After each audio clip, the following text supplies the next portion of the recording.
Welcome to the deep dive. Sometimes there are figures who aren't just famous, they really become the voice, almost the conscience, of a whole nation. Today, we're looking at one such figure, Tewodros Kasahundramomo, who the world knows as Teddy Afro. Just an incredible force in Ethiopian music.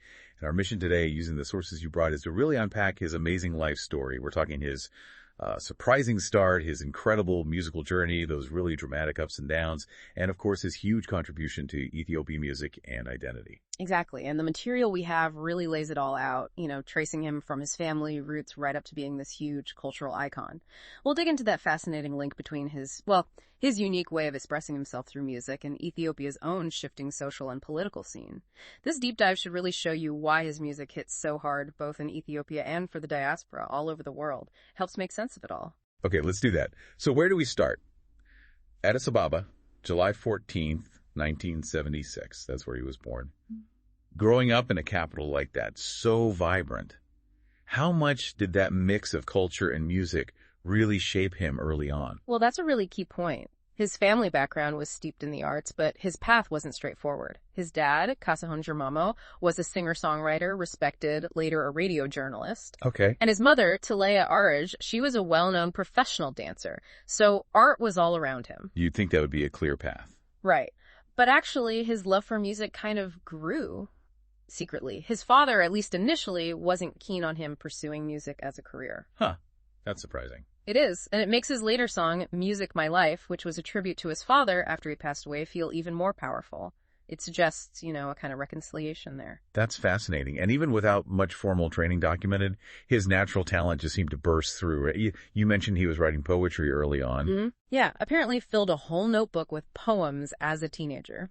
And he's always been known for writing his own lyrics, really meaningful stuff, and being deeply involved in the melodies, the arrangements. So not just a singer. Not at all. He had this raw talent, but also this ability to pull together these incredible bands, really skilled musicians. It says a lot about his vision, And all that led to his debut album, Abu Gida, in 2001. Yeah. What kind of splash did that make? Oh, it wasn't just a splash. It was like a tidal wave. Abu Gida instantly made him a huge name, a household name, really. People called it groundbreaking. Wow. Yeah, it brought this massive boom to the Ethiopian music scene at the time. I mean, it was reprinted 7 times. It just completely owned the market. It wasn't just a debut. It was like the start of an era. So what was his sound like back then? What made it stand out? Well, right from the start, he was brilliant at blending things. You heard reggae, you heard pop, but critically, you heard traditional Ethiopian sounds woven in. And this mix, you could see it as strategic almost. It made his music work globally, especially for Ethiopians living abroad. But that traditional element, like the Amhara sound, with that distinctive vibrato vocal style, that kept it deeply authentic, connecting with people back home, older generations too. It built this incredibly broad base right away. And it wasn't just about the sound, was it? His music started to really tap into what was happening in the country, reflecting Ethiopia itself. Exactly. His albums weren't just selling records. They were starting conversations, big ones. You can track his artistic focus, evolving themes of national identity, looking back at history, commenting on politics and society. It became much more than entertainment. Let's talk about Yasteseryal, 2005. That seems like a really key moment. Absolutely pivotal. The timing was just, wow. It came out right in the middle of all the tension around the 2005 general election. Yeah. That period started with hope, but quickly turned sour, human rights issues, crackdowns on expression. And the title track, Yasteseryal, it means something like, he will be made to be reconciled. It was a direct shot at government corruption, a call for the nation to heal, even looking back at figures like Emperor Haile Selassie. Heavy stuff. And incredibly brave. Plus another track, Habesha, tackled the Ethiopia-Eritrea split in this really unique way, like they were estranged lovers, just powerful, poetic stuff. But the government didn't exactly welcome it with open arms. Oh no, they banned 4 songs, including the title track, from state radio and TV.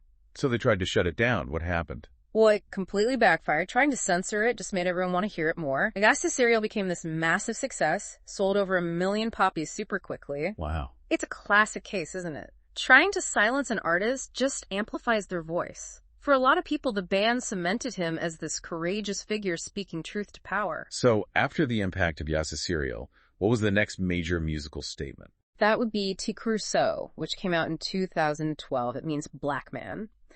This album was a huge tribute to Emperor Menelik II and the Battle of Adwa in 1896. The victory against the Italians. A massive moment in Ethiopian history. Exactly. A huge symbol of resisting colonialism, national pride. But what's really interesting about the song and the video, too, is how it spotlights Empress Taitu Menelik's wife. It really brought attention to the role women played, often overlooked in military history. That's a great point. And commercially, was it as big? Oh, enormous. It was described as one of the most expensive and widely sold albums in Ethiopia. They needed something like 500,000 CDs and 200,000 cassettes just to meet the initial demand. Incredible numbers. Any controversies with this one? Yeah, a couple of things. There was a dispute with his producer over the actual sales figures, big difference between the reported numbers and the producer's claims. And Teddy Afro himself took a stand against having the Meta Abo Brewery logo on the album cover. He was concerned about promoting alcohol to young people. He actually got them to remove it. Stands by his principles, clearly. Okay, moving forward to 2017, the album Ethiopia. What was the focus there? Ethiopia, his fifth studio album, really doubled down on those themes of national unity, reconciliation, looking at history. It was explicitly about solidarity, trying to bridge divides between Ethiopia's diverse peoples. And how did that one land? Commercially, another smash hit. Debuted at #1 on the Billboard World Albums chart, fastest selling record in Ethiopian history at the time, over 600,000 units sold. But success doesn't always mean universal praise, right? Exactly. Despite the massive sales, it drew criticism, too. Some voices, particularly identified as Oromo elites, felt he was oversimplifying history, maybe glorifying emperors associated with an oppressive empire state, and ignoring the suffering of certain ethnic groups under that system. So it touches on those really sensitive historical nerves. Deeply sensitive. It shows how complex and contested Ethiopian history is, especially around the imperial era. And his work hasn't stopped being relevant or provocative? What about more recently? No, he's kept going. In 2020, Demo Bey took on the Nile River dispute, critiquing Egypt's stance. Then Armash in 2021 was a direct response to the Tigray War, a call for unity. Still engaging with current events. Directly. And in 2022, Not was seen as a sharp critique of Prime Minister Abiy Ahmed's government during a period of massacres. The lyrics were incredibly pointed, like that line about being blinded by ethnic lines and forgetting oaths.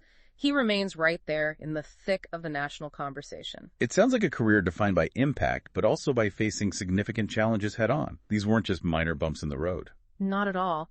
His journey has been marked by some serious ups and downs, and many were tied directly to the political climate in Ethiopia. These challenges didn't just shape his image. You could argue they actually made his voice even stronger. Let's talk about one of the biggest. His imprisonment. What happened there? Yeah, that was a major event. He was jailed between 2008 and 2009, stemming from an alleged hit and run back in 2006. He was accused of hitting and killing a homeless man while driving under the influence. He ended up serving about 18 months of a longer sentence. But there was suspicion around the charges. Widespread suspicion. Many believe the charges were, frankly, trumped up, a way to silence him, especially after the critique in Yasteseryal. There were weird details like a key witness, a taxi driver who never showed up in court, and Teddy Afro himself apparently gave conflicting alibis. It all felt very murky and politically charged. So being imprisoned, you'd think that would damage his career, his reputation. You would think so, but it had the opposite effect, paradoxically. It didn't diminish him, it elevated him. For many Ethiopians, he became this living symbol of standing up to oppression. Wow. And when he was released in 2009, he played this massive comeback concert at Addis Ababa Stadium, like 60,000 people. It was triumphant. Incredible resilience. Yeah. And interestingly, Teddy Afro himself later spoke about prison as being spiritually beneficial, giving him time for reflection, deepening his compassion, reinforcing his commitment to his music's purpose. It seemed to strengthen his resolve. But the challenges weren't only legal or political. There were accusations about his music itself, right? Plagiarism claims. Yes, that surfaced too.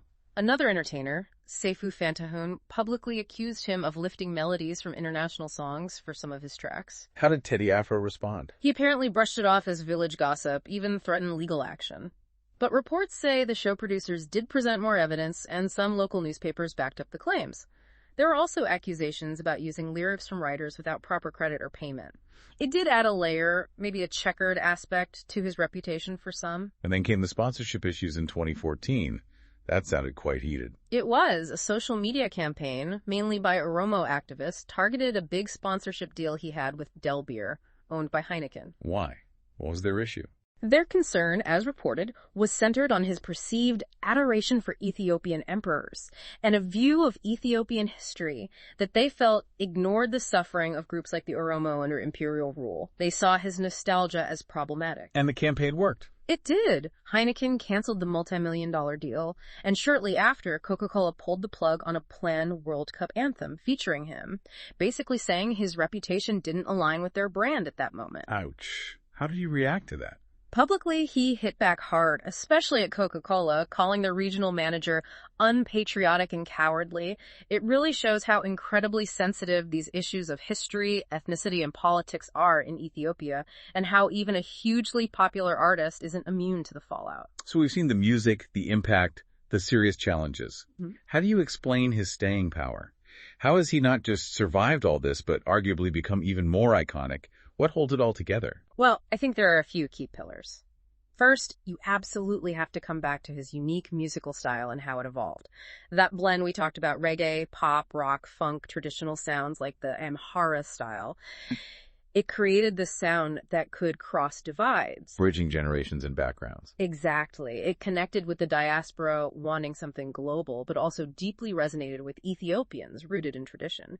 That hybridity was foundational. And beyond the sound, the substance, the lyrics. Absolutely critical. He writes his own stuff, and it's known for being filled with meanings. It goes so far beyond cliche themes. People heard messages, often political, in his songs. He used his art deliberately to say something important. He became more than just an entertainer. Much more. He became this voice articulating Ethiopian identity, pride, but also asking tough questions. People really saw him as the voice of Ethiopia's generation. His songs weren't just background music. They were conversation starters, points of reflection. Which speaks to his connection with the audience. That seems incredibly powerful. Immense. He has this exceptionally loyal, passionate fan base. His music became the soundtrack to people's lives. You heard it everywhere. And he managed to connect with both young and old, playing that dual role of entertainer and the sage, as one source put it. And that connection meant his message got out, even when censored. Precisely. That deep bond meant people found ways to share his music, discuss it, keep it alive. It turned his music into this symbol of resistance, almost a collective act when the state tried to suppress it. And finally, maybe the most obvious factor, but perhaps the most important, his sheer resilience. No question. Facing censorship, jail time, plagiarism accusations, boycotts, any one of those could derail a career. But his ability to navigate all that, to keep creating, to keep speaking out, has consistently strengthened his position. It almost seems like the adversity fueled his status. In many ways, yes.